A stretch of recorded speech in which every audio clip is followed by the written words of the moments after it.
नमस्कार छात्रों, कक्षा 10वीं लोक भारती में से पाठ क्रमांक 2 लक्ष्मी ये पाठ पढ़ने वाले हैं।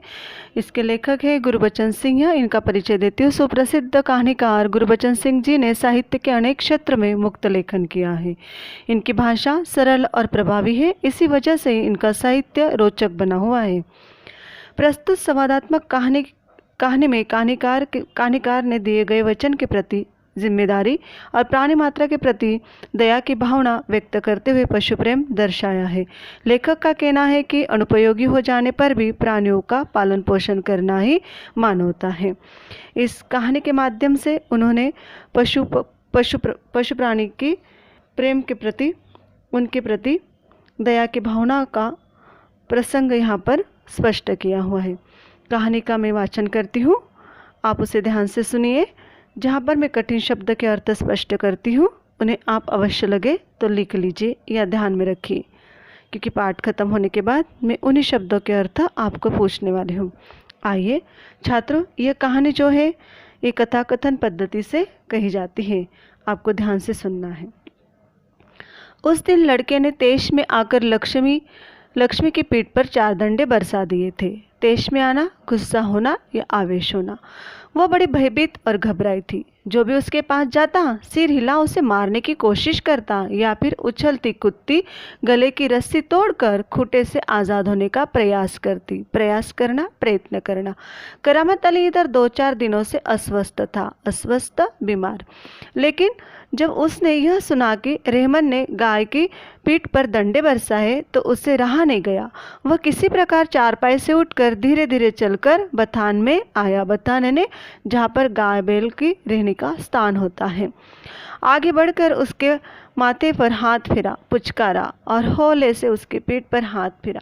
लक्ष्मी के शरीर में एक सिरहंस सी दौड़ गई। सिरहंस दौड़ा, कपकपी होना। ओह, कम्बक ने कितनी बेदर्दी से पीटा है। उसकी बीबी रमजानी बोली, लो चोट की जगह पर यह रोगन लगा दो। रोगन यानी दवा मिलाया हुआ तेल, बेचारी को आराम मिलेगा। करामत अली गुस्से में बोला, क्या अच्छा हो अगर इसी लाठी से तुम्हारे रहमान को दोनों हाथ तोड़ दिए जाए। कहीं इस तरह से पिटा जाता है। रमजानी बोली, लक्ष्मी ने आज भी दूध नहीं दिया तो उसकी सजा ऐसे लाठियों से दी गई। रहमान से गलती हो गई है, उसे वह भी कबूलता है। कबूलना यानी स्वीकार करना। रमजानी कुछ क्षण खड़ी रही, फिर वहीं से हटती हुई बोली, देखो अपना ख्याल रखो। पाँव इधर उधर गया तो कमर सिकवाते रहोगे।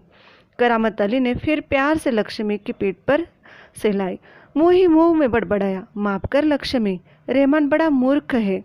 उम्र के साथ तू भी बुढ़ा गई है। डेयरी फार्म के डॉक्टर ने भी तो पिछली बार कह दिया था ये तेरा आखिरी बरस है। लक्ष्मी शांत खड़ी अपने जख्मों पर तेल लगवाती रही। वह करामत अली के मित्र ज्ञान सिंह की निशानी थी। ज्ञान सिंह और करामत अली दोनों मित्र हैं। ज्ञान सिंह और करामत अली एक दूसरे के पड़ोसी भी थे। वे कारखानों में एक ही विभाग में काम करते थे।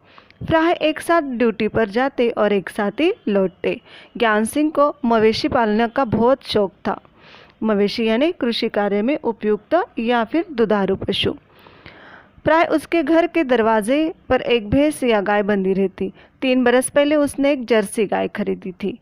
उसका नाम उसने लक्ष्मी रखा। अधेड़ उम्र यानी आधी उम्र की। लक्ष्मी उतना ही दूध देती थी कि उसे घर की ज़रूरतें पूरी हो जाने के बाद बाकी दूध गली के कुछ घरों में चला जाता। दूध बेचना ज्ञान सिंह का धंधा नहीं था। धंधा यानी व्यवसाय। केवल गाय को चारा और दर्रा आदि देने के लिए कुछ पैसे जुट जाता। दर्रा यानी जानवरों के चारों में मिलाए जाने वाले अनाज के टुकड़े। नौकरी से अवकाश छुट्टी के बाद ज्ञान सिंह को कंपनी का यह मकान खाली करना था। समस्या थी तो लक्ष्मी की। वह लक्ष्मी को किसी भी हालत में बेच नहीं सकता था। उसे अपने साथ ले जाना भी संभव नहीं था। जब अवकाश में 10-15 दिन ही रह गए तो करामत अली से कहा, मियाँ अगर लक्ष्मी को तुम्हें सौंप दूँ तो क्या तुम उसे स्वीकार करोगे। मियाँ करामत अली ने कहा, नेकी और पूछ भला इससे बड़ी खुशनसीबी मेरे लिए और क्या हो सकती है। करामत अली पिछले 1 वर्ष से उस गाय की सेवा करता चला आ रहा था। गाय की देखभाल में कोई कसर नहीं छोड़ रखी थी, क्योंकि मित्र ने दी हुई एक भेंटी थी वो। करामत अली को लक्ष्मी की पीठ पर रोगन लगने के बाद भी इत्मीनान नहीं हुआ। इत्मीनान न होना, तसल्ली न होना। वो उसके सिर पर हाथ फेरता रहा। लक्ष्मी स्थिर खड़ी उसकी ओर जिज्ञासापूर्व दृष्टि से देखती रही। करामत अली को लगा जैसे लक्ष्मी कहना चाहती हो, यदि मैं तुम्हारे काम की नहीं हूँ तो मुझे आज़ाद कर दो, मैं यह घर छोड़कर कहीं चली जाऊंगी। करामत अली ड्यूटी पर जाने की तैयारी में था। तभी रमजानी बोली, रहमान के अब्बा, अगर लक्ष्मी दूध नहीं देगी तो हम इसका क्या करेंगे? क्या खूंट से बांधकर हम इसे खिलाते पिलाते रहेंगे? जानवर है, बंदा है तो इसे खिलाना पिलाना तो पड़ेगा ही। जानते हो, इस महंगाई के ज़माने में सिर्फ सादा चारा देने में ही 300-350 महीने का खर्चा है। सो तो है। कहते हुए करामत अली आगे कुछ नहीं बोला। घर घर से निकलकर कारखाने की तरफ हो लिया। रास्ते में वो रमजाने की बात पर विचार कर रहा था।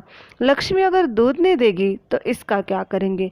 यह ख्याल तो उसके मन में ही नहीं था कि एक समय ऐसा भी आ सकता है कि गाय को घर के सामने खूंटे से बांधकर मुफ्त में खिलाना भी पड़ सकता है।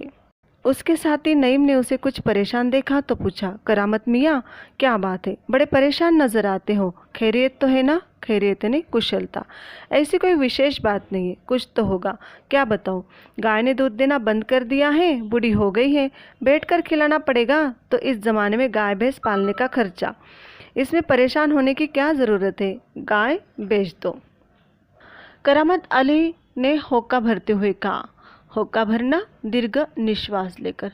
हाँ, परेशानी तो छुटकारा पाया जा सकता है। बहुत आसान तरीका है, लक्ष्मी को वो बेच दिया जाए। वह नईम के पास से हटकर अपने काम में जुट गया। करामत अली रात का गया, सवेरे कारखाने से घर लौटा। रात की ड्यूटी से घर लौटने पर ही वह लक्ष्मी को दुहाता यानी दूध निकालता था। घर में घुसते ही उसने रमजाने से पूछा, क्या लक्ष्मी को अभी तक चारा नहीं दिया? रमजाने बोली, रहमान से कहा तो था, तुम दोनों की मर्जी होती तो गाय को अब तक चारा मिल चुका होता। अगर वह दूध नहीं दे रही तो क्या हुआ, उसे भूखा रखोगे? कहते हुए करामत कटा हुआ पुआव, खली और दर्रा आदि ले जाकर लक्ष्मी के लिए सानी तैयार करता है। पुआव का मतलब है यहाँ पर धान के सूखे डंठल, और खली का अर्थ है तेल निकालने के बाद जो तिलहन का बचा हुआ हिस्सा होता है उसे कहा जाता है, और दरा जो जानवरों के चारों में मिलाए जाने वाले अनाज के टुकड़े होते हैं, और सानी यानी चारा। लक्ष्मी उतावली से तैयार हो रही सानी में मुंह मारने लगी। गाय को सानी देकर करामत अली उसकी पीठ देखने लगा। रोगन ने अच्छा काम किया था, दाग कुछ हल्के पड़ गए थे।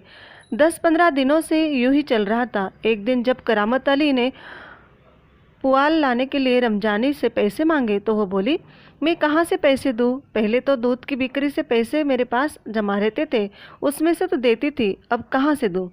लो, ये राशन के लिए कुछ रुपए रखे थे। कहते हुए रमजानी ने संदूकची में से 20 का एक नोट निकालकर उसे थमते हुए कहा, इससे लक्ष्मी का राशन ले आओ। ठीक है, इससे लक्ष्मी को 2-4 दिन निकल जाएंगे। आखिर इस तरह कब तक चलेगा? रमजानी दुखी स्वर में बोली, तुम इसे खुला छोड़कर आजमा कर तो देखो। कहते हो तो ऐसा करके देख लेंगे। दूसरे दिन रहमान सवेरे 8-9 बजे करीब लक्ष्मी को इलाके के बाहर जाकर, जहाँ नाला बहता है, जहाँ झाड़ झंकाड़ और कहीं धूप के कारण जमीन हरी नजर आती है, धूप यानी हरी घास छोटी छोटी सी, जिसे दुर्वा भी कहा जाता है मराठी में, छोड़ आया ताकि वह घास इत्यादि खाकर अपना कुछ पेट भर ले। लेकिन माँ बेटे को यह देखकर आश्चर्य हुआ कि लक्ष्मी 1-1.5 घंटे बाद ही घर के सामने खड़ी थी। उसके गले में रस्सी थी। एक व्यक्ति उसे रस्सी को हाथ में थामे कह रहा था, यह गाय क्या आप लोगों की है? रमजानी ने कहा, हाँ, यह हमारी गाय का सारा चारा खा गई है, इसे आप लोग बांध कर रखें, नहीं तो काजी हाउस में पहुँचा देंगे। काजी हाउस सरकारी मवेशी खाना होता है जिसमें लावारिस पशु को बंद करके रखा जाता है। रमजानी चुप खड़ी आगंतुक की बातें सुनती रही। आगंतुक यानी अपरिचित। दोपहर बाद जब करामत अली ड्यूटी से लौटा और नहा धोकर कुछ नाश्ते के लिए बैठा तो रमजानी उससे बोली, मेरी मानो तो इसे बेच दो। फिर बेचने की बात करती हो, कौन खरीदेगा इस बुढ़िया को? रहमान कुछ कह तो रहा था, उसे कुछ लोग खरीद लेंगे। उसने किसी से कहा भी है, शाम को हो तुमसे मिलने भी आएगा। करामत अली सुनकर खामोश रह गया। उसे लग रहा था सब कुछ उसकी इच्छा के विरुद्ध जा रहा है, शायद जिस पर उसका कोई वश नहीं था। वश यानी काबू। करामत अली यह अनुभव करते हुए भी कि लक्ष्मी की चिंता अब किसी को नहीं है, खामोश रहा। उठा और घर में जो सूखा चारा पड़ा था उसके सामने डाल दिया। लक्ष्मी ने चारे को सूंघा और फिर उनकी तरफ निराशपूर्ण आंखों से देखने लगी, जैसे कहना चाहती हो, मालिक ये क्या, आज मेरे लिए फाकने को यह सूखा चारा है, दराखली कुछ नहीं। करामत अली उसके पास से उठकर मुंह हाथ धोने के लिए गली के नुक्कड़ के नल की ओर चला गया। 7-8 बजे के करीब रहमान एक व्यक्ति को अपने साथ लाया। करामत अली उसे पहचानता था। इससे पहले कि उससे कुछ औपचारिक बातें हो, करामत अली ने पूछा, क्या तुम गाय खरीदने आए हो? उसने जवाब में कहा, हाँ, बूढ़ी गाय है, दूध नहीं देती तो क्या हुआ, तुम इसे लेकर क्या करोगे? मैं कहीं और बेच दूंगा। यह तुम्हारा पुराना धंधा है, मैं जानता हूँ। मुझे मुझे तुम्हें गाय नहीं बेचनी है। करामत मियाँ उसे कोरा जवाब दे दिया। कोरा जवाब देना, साफ मना कर देना, स्पष्ट उत्तर देना। रमजानी करामत के चेहरे के भाव भापती हुई बोली, क्या यह भी कोई तरीका है? आने वाले को खड़े खड़े धुतकार कर भगा दो। धुतकार कर यानी तिरस्कार करके। तुम जानती हो कौन है? करामत अली ने कटु स्वर में कहा। वह लक्ष्मी को ले जाकर वहां बेच आएगा जहां ये टुकड़े टुकड़े होकर बिक जाएगी। मेरे दोस्त ज्ञान सिंह को इसका पता चल गया तो वह मेरे बारे में क्या सोचेगा। उस दिन करामत अली बिना कुछ खाए पिए रात को बिना बिस्तर की चारपाई पर पड़ा रहा। नींद उसकी आंखों में कोसों दूर हो गई। रात काफ़ी निकल चुकी थी। सवेरे देर तक वह लेटा ही रह गया। कुछ देर बाद करामत अली ने चारपाई छोड़ी, मुंह हाथ धोकर घर से बाहर निकल पड़ा। लक्ष्मी के गले से बंधी हुई रस्सी खूंटे से खोली और उसे गली से बाहर से ले जाने लगा। रमजानी तो दरवाजे पर खड़ी ये सब देख रही थी। बोली, इसे कहाँ से ले चले? करामत अली ने कहा, हाँ, जहाँ इसकी किस्मत में लिखा है। वह लक्ष्मी को सड़क पर ले आया। लक्ष्मी बिना किसी रुकावट या हुज्जत के उसके पीछे पीछे चली जा रही थी। वह उसकी रस्सी पकड़े सड़क पर आगे की ओर चलता चला गया। चलते चलते कुछ क्षण रुक कर वह बोला, लक्ष्मी चल। अरे गौशाला यहाँ से 2 किलोमीटर दूर है, तुझे गौशाला ही भर्ती कर दूंगा। गौशाला जहाँ पर क्या किया जाता है, गाय की पशुओं की देखभाल की जाती है। वह इत्मीनान से रहना, इत्मीनान से यानी विश्वास के साथ रहना। वह तू हमारे घर की तुलना से मज़े में रहेगी। भले मैं वहाँ न रहूँ, पर जो लोग भी होंगे मेरे ख्याल से तुम्हारे लिए अच्छे होंगे। मैं कभी कभी तुम्हें देख आया करूँगा, तब तुम मुझे पहचानोगी भी या नहीं, खुदा जाने। कहते हुए करामत अली का गला भर आया। उसकी आंखों में आंसू उतर आए। गला भर आना, भाव विवल होना। चल लक्ष्मी चल। जल्दी जल्दी पैर बढ़ा और वो खुद किसी थके मांदे बूढ़े बैल की तरह भारी कदमों से आगे बढ़ने लगा। छात्रों, इस कहानी के माध्यम से कहानीकार ने पशु प्राणी पर दया की भावना व्यक्त करने का प्रयास किया है।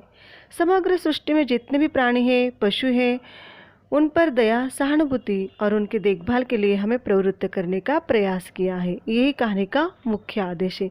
इस कहानी के माध्यम से हमें कुछ जीवन मूल्यों का पता चलता है, जैसे भूत दया, मित्रता, आत्मीयता, सदाचार, परोपकार आदि जीवन मूल्यों को समझाने का प्रयास भी कहानी के माध्यम से लेखक ने किया है। तो मेरे ख्याल से आप सबको कहानी समझ में आई होगी। धन्यवाद।